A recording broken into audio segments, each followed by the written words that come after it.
Breland just had the stomach virus, and so he we sent him home there. And then Dorian has an ankle sprain. He didn't practice today. Everybody else practiced, did a nice job. Look forward to the challenge of playing the Broncos. Listen, they're getting some guys back, and they're good football players, and that's how this year's working. So they'll be fully loaded when they come in here, and our guys know that, and we've got a good week of practice. So today we started off, had a good day today, and we'll get ready for the challenge of playing the Broncos. So with that, time yours. Start first with Adam Teicher. Go ahead, Adam.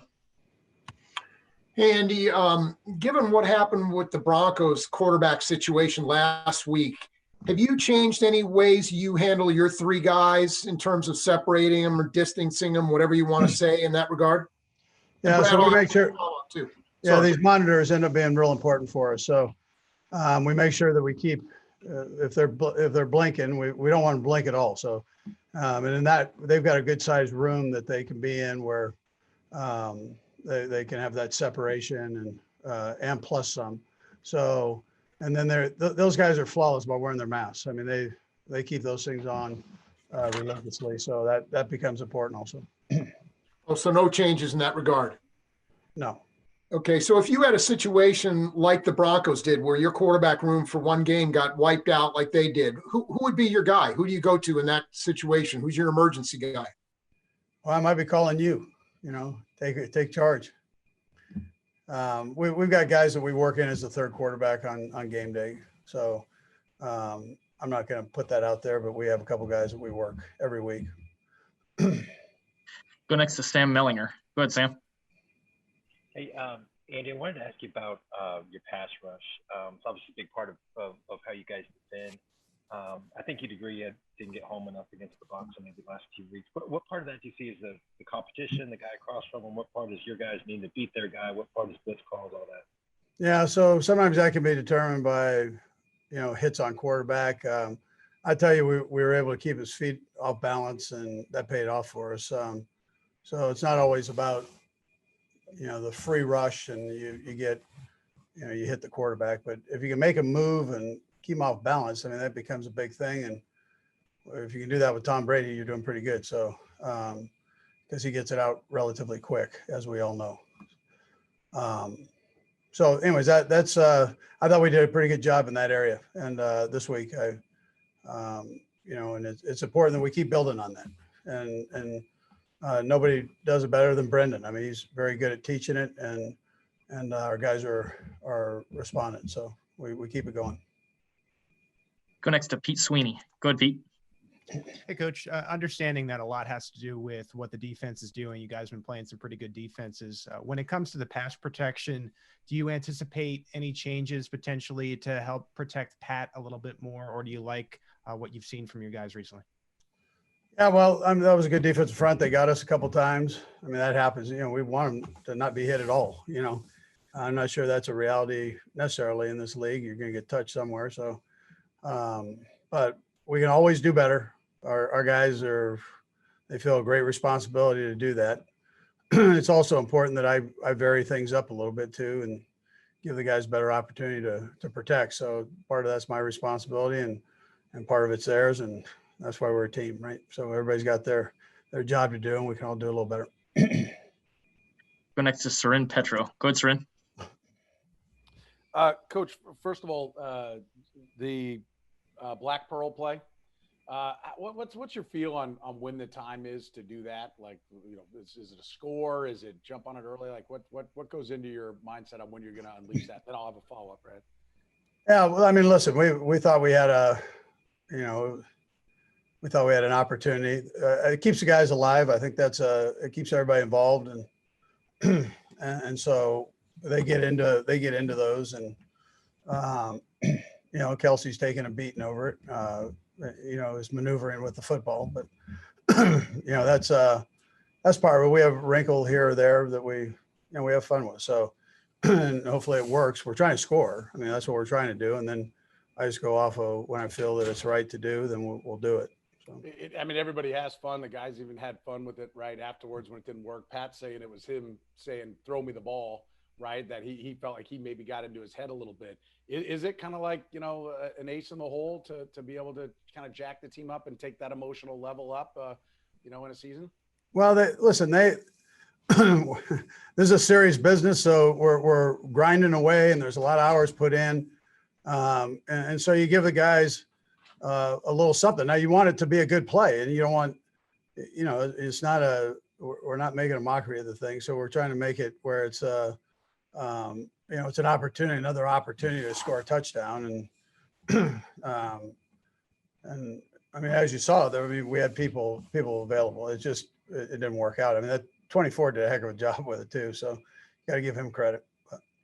But that's why we do it. I mean, it's a good get everybody involved play.